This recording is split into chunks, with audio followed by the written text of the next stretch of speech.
Hujambo mtazamaji, ni kukaribisha katika habari ya kutwa nzima ya leo michezo na burudani. Utakuwa nami Lulu Ali, na habari kubwa usiku huu leo tunaangazia huko ambapo habari zinasema Israeli imefanya mashambulizi makali dhidi ya maeneo mbalimbali ya Iran usiku wa kuamkia leo, ikivilenga vinu vya nyuklia, wanasayansi na viongozi wa kijeshi. Astam Tebe ametuandalia taarifa ifuatayo.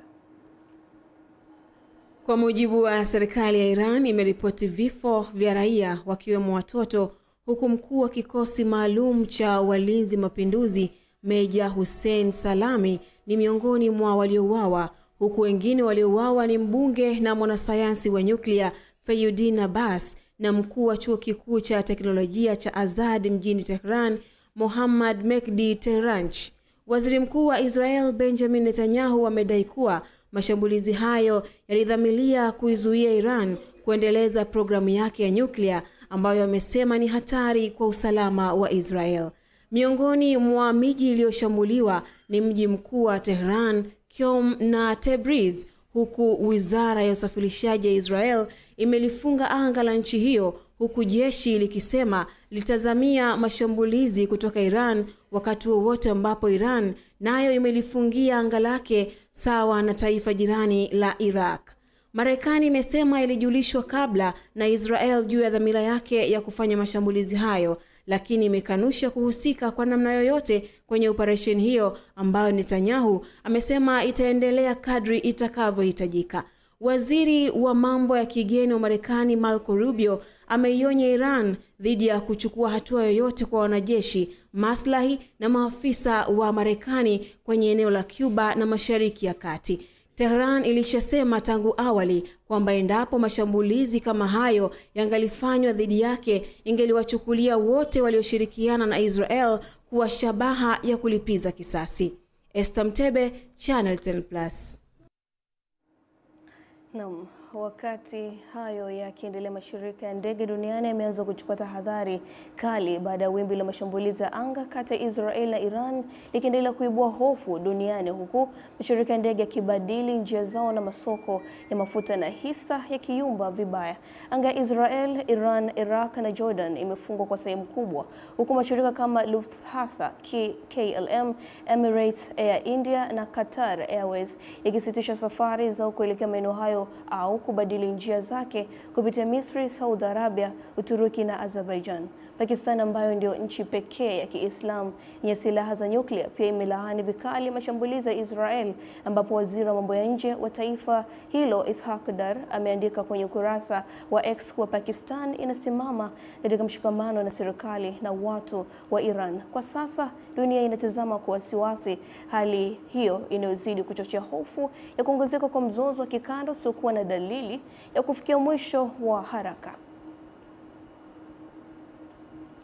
Mkuu wa mkoa wa Mara Kanali Evans Mtambi ameagiza kuchukuliwa hatua za kisheria kwa baadhi ya viongozi wa vijiji na kata wanaotumia nafasi zao za uongozi kujificha na kufanya vitendo vya uvuvi haramu katika wilaya ya Bunda mkoani humo. Musa Makali na ripoti kutoka Mara. Katika taarifa ya utekelezaji wa hoja za mdhibiti na mkaguzi wa hesabu za serikali kwa halmashauri ya wilaya ya Bunda hapa mkoani Mara, management ifanye ufuatiliaji kubaini sababu iliyopelekea tofauti baina ya taarifa ya kitengo cha uvuvi dhidi ya mapato halisi yaliyokusanywa.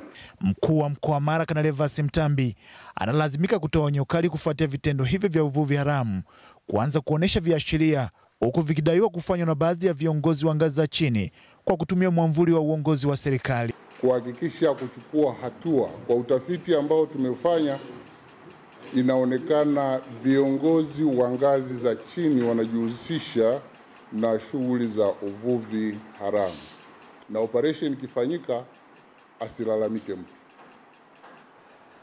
Viongozi wa kijamii, viongozi wa serikali, acheni kujihusisha na uvuvi haramu. Na mimi nasisitiza na kutoa onyo, ole wake atakayeendelea kujihusisha na uvuvi haramu. Niwathibitishie kwamba hizo nafasi kwenye jamii mlizo nazo sio kichaka cha kufanyia au cha kuficha uovu wenu. Acheni. Katika hatua nyingine, RC Mtambi amezionya halmashauri zinazotarajia kufuta madeni ya mfuko wa vijana, wanawake na watu wenye ulemavu. Hayo madeni yote yalipwe, yote yalipwe. Mfuatilie kwa kina, muhakikishe fedha zote zinarudi. Tunataka mifuko hii ifikie mahali inakopesha vikundi mamia ya mamilioni ya fedha. Halmashauri ya wilaya ya Bunda imepokea bilioni 49 milioni 336 inayoonekana kwamba imezalisha hoja za ukaguzi nyingi kwa muda mrefu na za kujirudia kila mwaka, basi wapewe vinyago hivyo wakae navyo, na wale waliofanya vizuri watunukiwe. Musa Makari, Channel 10, Mara. Makamu wa kwanza wa rais wa Zanzibar Othman Masoud Othman amesema ipo haja ya kuandikwa kwa kina historia ya Zanzibar katika ukomeshwaji wa biashara ya utumwa na kuyaweka wazi machungu yote waliopitia wa Afrika enzi za utumwa. Amesema wazi maisha halisi ya watu waliofanywa watumwa itawafanya vizazi vya sasa na vijavyo kupata uhalisia wa mapitio ya wazee wao kabla ya ukombozi. Juma Kasim anatueleza zaidi. Makamu wa kwanza wa rais wa Zanzibar Othman Masoud Othman ameitoa rai hiyo kwenye kilele cha maadhimisho ya siku ya kukomesha biashara utumwa duniani. Maadhimisho hayo yamefanyika kanisa la Anglikana Mkunazini, mahali lilipokuwepo soko la biashara ya watumwa wakati huo. Miongoni mwa faida za msingi za maadhimisho haya ni kuhifadhi urithi wa kihistoria na mambo ya kale wa nchi yetu, kutoa elimu kwa umma kuhusu historia yetu na urithi wetu, kukuza utalii wa mambo ya kale kwa kuvutia wageni wa ndani na nje ya nchi, kuimarisha umoja wetu, maridhiano na upatanishi ndani ya jamii yetu, na kuhifadhi kumbukumbu za kihistoria za jambo hili kwa vizazi vijavyo. Aidha, makamu wa kwanza wa rais wa Zanzibar amewataka viongozi wa dini kushirikiana na watafiti katika kuibua historia itakayokuwa na manufaa kwa taifa la Zanzibar. Kuhusu suala la kuandika historia ya mchango wa mashirika ya kidini na uhusiano wake na serikali, nimeliafiki suala hili na nakuombeni Kanisa Anglican Tanzania kuandika historia hii kwa ushirikiano na Wakristo wa madhehebu mengine pamoja na Waislamu na jumuiya zake. Licha ya kuwepo kwa ushirikiano na wadau wa kisekta, niwaombe pia wanataaluma kutoka taasisi na vyuo vikuu mbalimbali nchini kutafiti na kuandika kuhusiana na uhusiano huo. Waziri wa utalii na mambo ya kale Zanzibar Mudrik Ramadhani Suraga amesema maadhimisho hayo kufanyika Zanzibar yataongeza fursa za kuongeza ujio wa watalii. Kuiweka Zanzibar kama kitovu sasa cha kuitangaza kama sehemu ya historia yetu, japokuwa ni kwa historia hasi, lakini kwa nchi za wenzetu kama kina Senegal, Mauritius na Shelisheli wamechukua advantage kubwa sana ya kuelezea historia ya utumwa, lakini na vile vivutio mbalimbali vya kiutalii ambavyo vipo katika zile nchi husika. Viongozi mbalimbali wa serikali, kanisa na madhehebu ya dini wamehudhuria maadhimisho hayo. Kwa kuwa kila kijiji kina kanisa ama msikiti, tuwaombe viongozi wa dini kushirikiana na serikali kukomesha biashara hii. Tunashauri mtoto au kijana anapoambiwa amepata kazi mjini au nje ya nchi, kuwe na ushirikiano mzuri kati ya wazazi wa mtoto au kijana, serikali, viongozi wa dini na hao wanaomchukua, ili kuwafahamu vizuri na kupata mawasiliano ya huko anakokwenda. Juma Kasim, Channel 10, Zanzibar. Serikali ya mkoa wa Arusha imezielekeza halmashauri zote za mkoa huo kuongeza umakini katika usimamizi wa mikopo ya 10% inayotolewa kwa vikundi vya wanawake, vijana na watu wenye ulemavu ili kuepusha madeni yasiyolipika kwa upotevu wa fedha za serikali. Katibu tawala mkoa huo Mesel Musa amesema hayo wakati wa mapitio ya hoja za ukaguzi wa mwaka 2023 mwaka 2024 katika kila wilaya za Karatu na Monduli. Taarifa ya Jamila Omar inafafanua zaidi. Katika kuimarisha matumizi sahihi ya fedha zinazotolewa kupitia mikopo ya 10%, kwa makundi maalumu. Serikali mkoa wa Arusha imezitaka halmashauri kuzingatia elimu kwa wanufaika na usimamizi madhubuti wa miradi yao. Lakini mkiwa na madeni karibu milioni 500 hazikusanya madeni ya nyuma. Lakini sasa serikali imeweka utaratibu mzuri sana wa kutoa hii mikopo. Lakini kuna harusi. Utaratibu ni mzuri, vikundi vinapata, vinaenda kugawanya. Wakishaanza kuzigawanya zile fedha, kila mmoja anatoa chapati. Tutarudi kule. Lazima kuimarisha usimamizi wetu.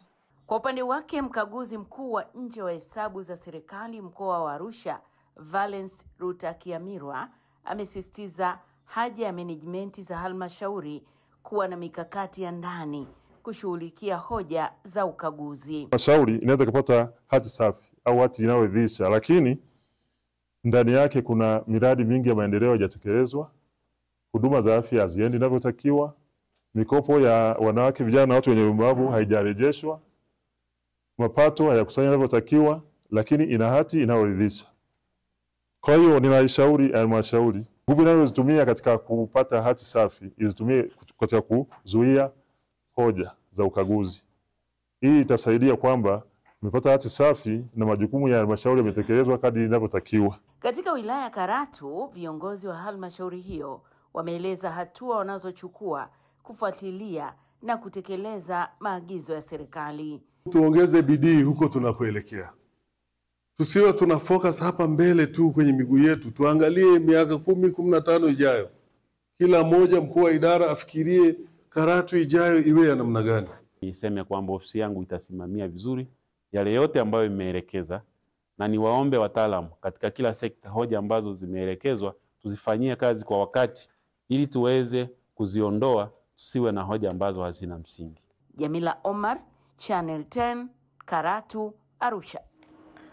Mamlaka za China katika kisiwa cha kusini cha Hainan zimewahamisha maelfu ya watu, kufunga mashule na kusitisha huduma za reli kuelekea kimbunga Wutip kinachotarajiwa kukipiga kisiwa hicho baadaye. Habari zinasema zaidi ya watu 16,000 wamehamishwa kutoka maeneo ujenzi na maeneo ya chini ambayo hukumbwa na mafuriko mara kwa mara, huku zaidi ya watu 40,000 waliokuwa wakifanya kazi kwenye maboti wakihamishwa sehemu za ufukweni. Katika mitandao zimesema picha mjongeo zikionyesha miti ya minazi ikiumbishwa na upepo mkali, huku mingine ikiwa imeng'olewa na kuanguka barabarani na wafanyakazi wa serikali wakiwa wanapambana kuondoa miti hiyo huku mvua kubwa ikinyesha.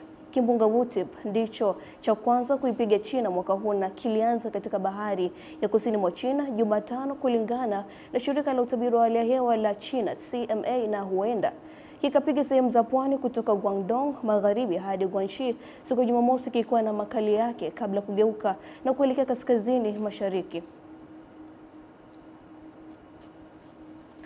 Wananchi wa kijiji cha Katale kata ya Banganguzi wilayani Muleba mkoani Kagera wameomba serikali kupitia Wizara ya Maji kupata huduma ya maji safi na salama baada ya kutumia maji ya madimbwi kwa kipindi cha muda mrefu ambayo sio salama kwa afya ya binadamu, huku akitembea umbali wa kilomita 10 kupata huduma za maji safi na salama kwa afya zao. Taarifa zaidi na mwandishi wetu Jacques Joakim kutoka mkoani Kagera anatueleza.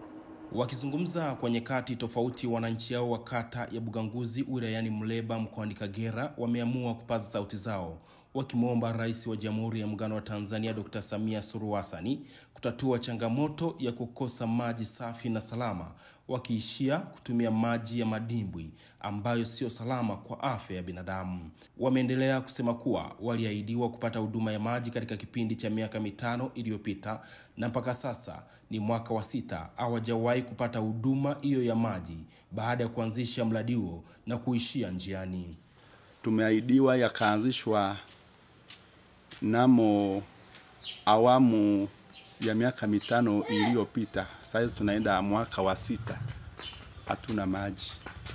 Maji tunayoyatumia ni maji yaliyotwama kwa mvua kwenye vidimbwi, mitaro. Kiafya maji hayo yanakuwa sio mazuri.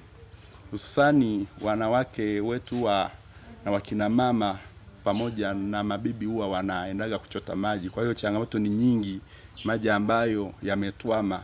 Kwanza huko Tangatwa Nyoka maji mpaka, yani tuna shida na maji, yani tunafuata maji kilomita 10 kutoka hapa kijijini kwenda kuchota maji, na maji yenyewe hayaeleweki. Hayaeleweki, hamna maji. Kwa hiyo tunakuomba Mheshimiwa Rais wetu Samia Suluhu Hassan, tukumbuke mama yetu. Tumeteseka sana na maji, mpaka waziri wa maji alikuja, lakini hamna kilichofanyika.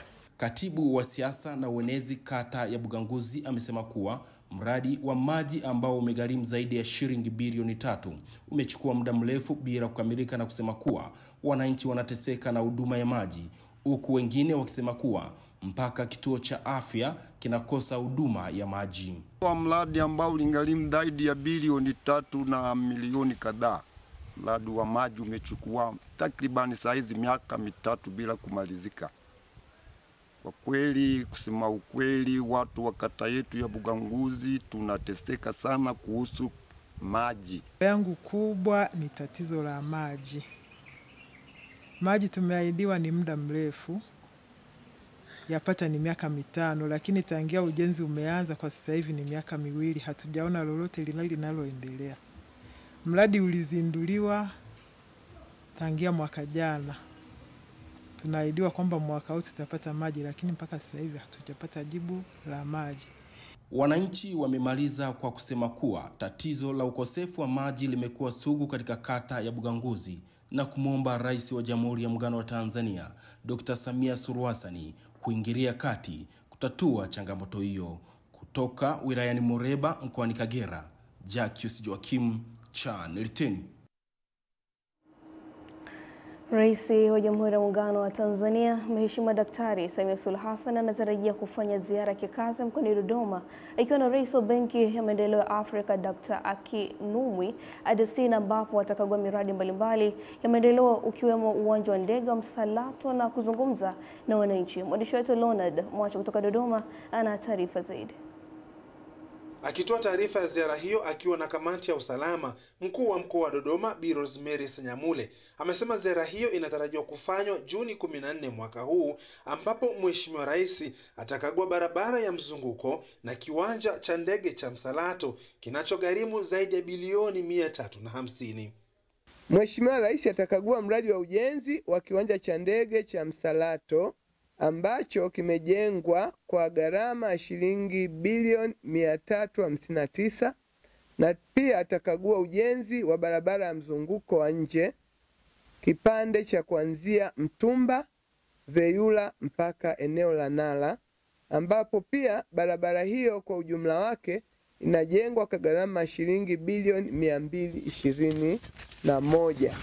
Ziara hiyo itahitimishwa katika eneo la Nala ambapo Mheshimiwa Rais atahutubia wananchi katika eneo hilo. Licha ya ukaguzi wa miradi hiyo, serikali ya awamu ya 6 imefanikisha miradi mingine zaidi ya 1000 katika mkoa wa Dodoma yenye thamani ya zaidi ya trilioni 10 na kuwezesha upatikanaji wa huduma muhimu katika jamii. Tukiangalia Dodoma peke yake katika kipindi cha uongozi wake, tumeweza kupata miradi 1093 ambayo ina thamani ya shilingi zaidi ya shilingi trilioni 10 za Kitanzania.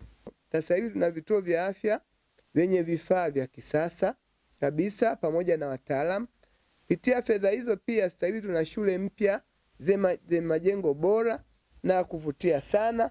Tuna huduma za maji, tumeona umeme mpaka vijijini, tumepata mawasiliano pamoja na huduma nyingine nyingi za kijamii. Kutoka Dodoma, Leonard Mwacha, Channel 10. Makamu mwenyekiti wa Chama cha Mapinduzi CCM Tanzania Bara Stephen Wasira amemwagiza mkuu wa mkoa wa Ruvuma Kanali Ahmed Abbas Ahmed kuhakikisha anakomesha na kuwachukulia hatua za kisheria wafanyabiashara wanaojishughulisha na biashara haramu ya magoma na kangoma katika ununuzi wa zao la korosho na kahawa ambayo yapo kwenye mfumo wa stakabadhi ghalani. Taarifa zaidi na Disonyoni kutoka Ruvuma. Makamu mwenyekiti wa CCM Tanzania Bara, ndugu Wasira, ametoa maagizo hayo wakati akizungumza na wananchi wa manispaa ya Songea katika mkutano wa hadhara uliofanyika katika uwanja wa shule ya msingi Matarawe, ambapo pamoja na mambo mengine amemwagiza waziri wa ofisi ya Rais TAMISEMI Mohamed Mchengerwa kuhakikisha na kuja kusaini mkataba wa mradi wa ujenzi wa masoko mawili ya kisasa. Mheshimiwa, mwisho nilikuwa namwambia na hapa nimeshafika. Kwa hiyo nishafika sana hapa nikiwa waziri wa kilimo. Nilipokwenda kule kwenye korosho Tunduru, niliwaambia mimi niliasisi ule mpango wa korosho wa kuondoa kangomba, na namuomba mkuu wa mkoa aendeleze kazi hiyo ya kuzuia kangomba, na kule Mbinga uondoe magoma ili wakulima waweze kunufaika na bei wanaopata. Kwa upande wa wananchi ambao pia ni makada wa chama hicho, wanasema biashara hiyo imeshamiri kutokana na baadhi ya viongozi kujihusisha na ununuzi, huku wakulima wa zao la mahindi wakiomba serikali kuendelea kuweka bei rafiki ya zao hilo. Huwa azungumza za Tunduru kwamba watu wengi wanafanya biashara za kongomba, hususani upande wa wafanya biashara na viongozi wakubwa. Sasa hatujui viongozi wakubwa ni wepi. Sasa kama serikali inaona kwamba kuna viongozi ambao wanauza wananunua kongomba, basi wachukulie hatua ili tukomeze hii kongomba. Lakini jingine tunazidi kuiomba serikali kututafutia masoko ya uhakika ya kuuza mahindi yetu, na ikiwezekana turuhusiwe kuuza popote kwa miongozo yao. Kutoka Ruvuma, Ditanyoni, Channel 10. Mkuu wa mkoa wa Tanga Balozi Dr. Batilda Burian amewaagiza wakurugenzi wa halmashauri zote zilizopo mkoani humo kuhakikisha miradi iliyoletewa fedha na serikali kwa ajili ya utekelezaji inakamilika kwa wakati, huku akiwataka wakurugenzi hao kuwasilisha ofisini kwake taarifa ya miradi ya maendeleo isiyokamilika na hatua zilizochukuliwa dhidi ya watumishi waliokwamisha miradi hiyo. Kutoka Handeni, Ernest Bezi anaripoti. Kuna miradi yenye thamani ya shilingi milioni 235,972,500 ambazo hazijakamilika kwa kipindi kirefu. Mkuu huyo wa mkoa ametoa agizo hilo wakati wa kikao cha baraza la madiwani wa halmashauri ya mji wa Handeni chenye lengo la kujadili hoja za mdhibiti na mkaguzi mkuu wa hesabu za serikali. Miradi mingi ya maendeleo haikukamilika kwa wakati katika halmashauri zetu nyingi za Tanga, ikiwemo halmashauri yetu ya mji Handeni. Hivyo mkurugenzi, tunakuagiza uhakikishe miradi yote ambayo imeletewa fedha ya kutosha kukamilisha mradi husika kulingana na maagizo, na ambao haujakamilika tupate taarifa ya kila mradi, sababu za kutokukamilika, mhusika ambaye amesababisha au wahusika waliosababisha na hatua zilizochukuliwa. Wakieleza namna walivyofanikiwa kujibu baadhi ya hoja za mdhibiti na mkaguzi mkuu wa hesabu za serikali wakati wa vikao hivyo vya mabaraza ya madiwani vilivyofanyika kwa nyakati tofauti kwenye halmashauri za mji na wilaya ya Handeni, wakurugenzi wa halmashauri hizi wamesema katika mwaka tuliokaguliwa hoja jumla ziliibuliwa 45 za kipindi cha miaka ya nyuma, ambazo mdhibiti mkuu na hesabu za serikali alizifanyia uhakiki, na hoja hizo ziko katika hatua ya utekelezaji kama ifuatavyo. Hoja 16 zimefungwa, hoja 17 zinaendelea kufanyiwa kazi kwa maana kwamba ziko under implementation. Hoja 10 zimejirudia kwa maana hoja za zamani zilitokana na hoja za manunuzi. Halmashauri ya wilaya ya Handeni ilipata hoja 25 kutoka kwa mdhibiti na mkaguzi mkuu wa hesabu za serikali, na katika hoja hizo hoja 11 tumeweza kuzipata, 12 tumeweza kuzipatia majibu na zimefungwa, na sasa tumebakiwa na hoja 13. Mheshimiwa Mwenyekiti, kwa hoja za miaka ya nyuma kama alivyowasilisha SEA, tulikuwa tuna hoja za nyuma 11 ambapo tumeweza kuzijibu hoja 4. Kutoka wilayani Handeni mkoani Tanga, mimi ni Ernest Mbezi, Channel 10+. Sekta ya maji nchini imemhakikishia Rais wa Jamhuri ya Muungano wa Tanzania kuwa watatekeleza wajibu wao wa kuhudumia wananchi kwa vitendo baada ya kuwawekea mazingira bora ya kufanyia kazi. Kuringa Mwonge anaeleza zaidi. Ahadi hiyo imetolewa jijini Dodoma na Waziri wa Maji Bwana Juma Aweso wakati alipokagua jengo la makao makuu ya Wakala wa Maji Vijijini RUWASA ambalo limegharimu mpaka sasa zaidi ya shilingi bilioni 8. Na hili ambalo lotufanyia ni jambo kubwa na tutamlipa kwa vitendo kwa maana ya ufanyaji wa kazi. Jengo liendane na uboreshaji wa huduma kwa wananchi. Hilo tutalifanya kwa vitendo. Sisi tumepewa dhamana, na mimi nikiwa kama waziri wa maji, jukumu langu ni kuhakikisha kwamba tunabanana na msimamizi wa mradi huu, tunabanana na mkandarasi kuhakikisha jengo hili linakamilika. Lakini akazungumzia juu ya vitendea kazi kupatikana sasa kwa watendaji wa RUWASA. Ujenzi bora wa miradi ya maji unaendana na usimamizi na ufuatiliaji. Wapo baadhi ya madm wamekuwa wakifanya kazi kutokana na changamoto kubwa sana. Kenda Kondoa kumekuwa na changamoto, baadhi ya madm hana gari. Kenda Mkinga na DM wetu anafanya kazi lakini hana vitendea kazi. Sasa leo tumepokea magari zaidi ya 19 kwa ajili ya yale maeneo yenye upungufu wa magari, tunawapelekea magari. Mapema msimamizi mshauri kutoka Wakala wa Majengo TBA Bwana Peter Salim akatoa taarifa ya ujenzi, huku mkurugenzi wa rasilimali watu RUWASA Bwana Titus Mkapa akitoa taarifa juu ya magari 19 yaliyonunuliwa kwa zaidi ya shilingi bilioni 2. Mradi huu ulianza tarehe 25 mwezi wa 11 mwaka 2023 na tunategemea utakamilika tarehe 31 mwezi wa 12 mwaka 2025. Yamegharimu kiasi cha shilingi bilioni 2.08 na magari hayo yatapelekwa kwenye ofisi 19 za RUWASA, lakini 18 za wilaya na moja litabaki makao makuu kwa idara ile inayosimamia usimamizi wa miradi. Kutoka hapa Dodoma ni Kuringe Mongi. Na mtazamaji, ili kuboresha kiwango cha elimu na kuwawezesha wanafunzi kuweza kujitegemea baada ya kumaliza masomo, serikali imetoa kiasi cha shilingi milioni 584 kwa ajili ya kufanikisha ujenzi wa shule mpya ya sekondari ya mchepuo wa Amal katika kata Makuyuni iliyopo halmashauri ya Korogwe Vijijini mkoani Tanga. Taarifa zaidi na Raya Kipengu. Jiwe la msingi linawekwa kwenye mradi wa ujenzi wa shule mpya sekondari mchepuo wa Amali yenye jumla madarasa 8, ofisi 2 za walimu, maabara za kemia na biolojia na nyumba ya mtumishi, ikiwa ni mradi ambao utawawezesha wanafunzi kusoma na kumaliza wakiwa na ujuzi utakaowasaidia kuweza kujiajiri iwapo hawataendelea na masomo ya ngazi za juu. Ukizingatia kwamba sera mpya ya elimu sasa imeweka mkazo katika elimu ya amali, elimu kwa ajili ya ufundi, elimu kwa ajili ya kujitegemea. Kwa hiyo tunashukuru sana serikali kwa ajili ya mradi huu na tunaamini vijana wetu watanufaika na elimu ambayo inatolewa kwenye eneo hili. Kuwezesha wanafunzi kupata stadi, maarifa, ujuzi kwa vitendo unaohitajika kwenye soko la sasa la ajira, na hivyo kuwawezesha kujitegemea na kuchangia zaidi katika maendeleo binafsi na ya taifa.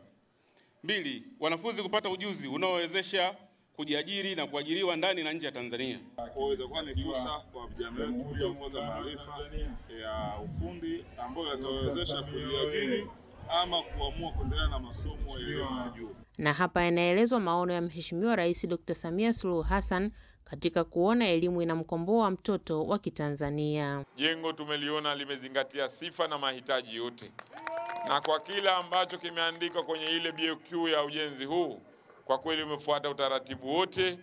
Mradi wa kisasa kabisa ambao kwa kweli utaenda kuwasaidia watoto wengi na vijana wengi katika maeneo haya. Kwa kweli tunawashukuru sana, na mafundi wetu waendelee kuchapa kazi, kwa sababu leo hii tunapofanya kazi hizi kwa bidii tunakuwa tunamjengea mahusiano mazuri Mheshimiwa Rais. Shule hiyo inatarajiwa kukamilika Juni 21 mwaka huu ikiwa na miundombinu yenye kujali wenye mahitaji maalum. Kutoka Tanga, Raya Kipingu, Channel. Huko mkoani Mbeya, jeshi la polisi limeanza kufanya kazi kwa saa 24 katika eneo la Mlima Iwambi ambapo juma lililopita ilitokea ajali na kusababisha vifo vya watu 28 na majeraha kwa watu 9 kwa kuweka kizuizi na kuimarisha doria za pikipiki pamoja na kutoa msaada wa haraka pindi inapotokea changamoto ya barabarani. Taarifa zaidi na Rose Chapewa anatueleza. Kamanda wa polisi mkoa wa Mbeya, kamishna msaidizi mwandamizi wa polisi Saka Benjamin Kuzaga, ambaye pia ni mlezi wa kamati ya usalama barabarani, akiwa na wajumbe wa kamati hiyo kwa ajili ya kufanya ukaguzi wa utekelezaji wa maelekezo ya mkuu wa mkoa wa Mbeya Daktari Juma Zuberi Homera baada ya kutokea ajali katika eneo hilo, ameeleza utekelezaji wa jeshi la polisi. Sema magari madogo yote yanasimama, yanatakiwa yasimame, ikiwemo bajaji, ikiwemo pikipiki za matairi mawili. Hatutaruhusu gari yote kwenda kwa sababu tunaogopa atakapopita atakayekataa kusimama kupita. Katika maagizo ambayo mkuu wa mkoa aliagiza ni pamoja na kuanza ukarabati mkubwa wa barabara ya Mchepuo, ambapo meneja wa wakala wa barabara mkoa wa Mbeya TANROADS Mhandisi Matiari Masige amesema utekelezaji wake umeanza na uko katika hatua za mwisho. Kwa hiyo kufanya cha kwanza ni kupanua hii barabara kutoka mita 5.5 kufika mita 10 ili magari makubwa yaweze kupitika pale kushana vizuri bila kuleta madhara yoyote. Lakini pia kupanua, tunasema kalvati ya kupanua tuongezea upana, lakini pia kwenye kona kuna kusema kona zile ni nyembamba mambo huwezi kuona kwa mbele. Ndani ya siku 3 kama vile wali tumemaliza yote na magari yanaweza kupita kama ilivyo. Kila mmoja atekeleze majukumu yake. Kwa hiyo TANROADS tumeshaona wamechukua hatua, lakini tumeenda kwenye beria pale ya kupishanisha maroli, tumeona polisi nao wamechukua hatua kwa nafasi yao, lakini pia wameanza kufanya kazi masaa 24.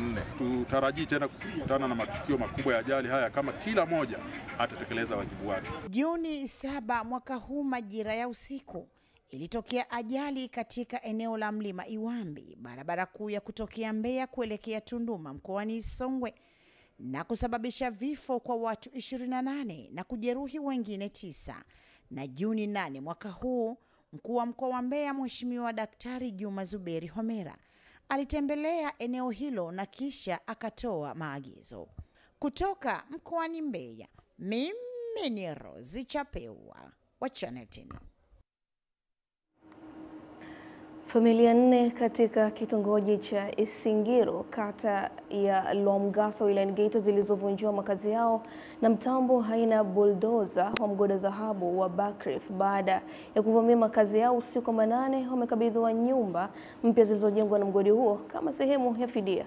Mrisho Sadik anatujuza zaidi. Akitoa taarifa ya mwenendo mzima wa tukio hilo katika zoezi la ukabidhi nyumba hizo, meneja rasilimali watu wa mgodi huo Emily Damsuya amesema mgodi huo umetumia zaidi ya milioni 65 kama fidia ya makazi na matibabu kwa wahanga, na kwamba tukio la mtambo huo kuvamia makazi ya watu litokea mwezi wa 4 mwaka huu baada ya dereva wa mtambo huo kufurushwa na walinzi wa mgodi huo usiku wa manane wakati akifanya jaribio la wizi wa mafuta ya diesel. Jumla ya nyumba 4 zimejengwa, zimetumia jumla ya kiasi cha shilingi milioni 48,115,500 kwa gharama za ujenzi iliyoambatana na ziada ya milioni 16,927,895. Baadhi ya wahanga wa tukio hilo waliokabidhiwa nyumba hizo wameishukuru serikali na mgodi huo kwa kuchukua hatua za haraka, huku wakieleza hali ilivyokuwa usiku wa Aprili 2 mwaka huu lilipotokea tukio hilo. Wakati linakuja kulikuwaga na watu ndani, walikuwemo watoto 3. Ila lilibomoa nyumba, watoto hawakuweza kuumia sana, walipata tujeraha tudogo tudogo. Nashukuru kwa Mwenyezi Mungu awabariki, pia nazidi kumwomba Mwenyezi Mungu aendelee kutukinga majali kama haya. Akikabidhi nyumba hizo, mkuu wa wilaya Geita Hashim Komba ameupongeza mgodi huo kwa kutekeleza maagizo ya serikali kwa wakati, huku akiwataka wananchi kuendelea kushirikiana na mgodi huo kwa kutoa taarifa za vitendo vya uhalifu na hujuma dhidi ya mgodi. Tulikubaliana kwa pamoja kwamba ndani ya muda mfupi wenzetu wa Buckreef Gold Company Limited waone uwezekano wa kurudisha makazi ya wananchi yarejee katika hali ilivyokuwa. Kwa kweli wamefanya zaidi ya kile kilichokuwepo. Asanteni sana wenzetu wa mgodi. Kutoka hapa kata ya Lwamgasa wilayani Geita, mimi ni Mrisho Sadik wa Channel 10. Na mtazamaji, na taarifa hiyo kutoka huko Geita ndio inaenda kutupasa kwenda kuangazia habari za biashara. Endelea kubaki nasi, tukirejea tutaendelea zaidi. Mimi ni Lulu Ali.